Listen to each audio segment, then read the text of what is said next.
কলকাতা বাটা কিছু যায় না, এরকম কলকাতা বাড়ছি তার সাথে কলকাতাটা ভাপিয়ে নিয়েছি, একটু কালো জিরে দিলাম, আর এখানে আছে কাঁচা লঙ্কা, যে রসুন, কাঁচা পেঁয়াজ, আর এদিকে কালো জিরে দিয়ে দিয়েছি।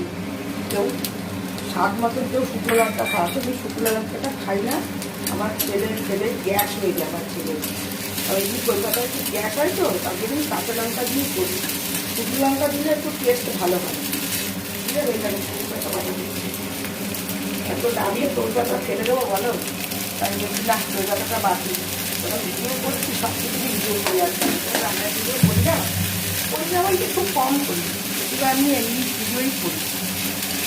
কলকাতা তেলে নিচ্ছি, তেলে আবার এই মিষ্টিতে দিয়ে আগে পিসবো, পিসে আবার চালবো, আবার তেল দিয়ে, এখন তো আদা, রসুন, পেঁয়াজ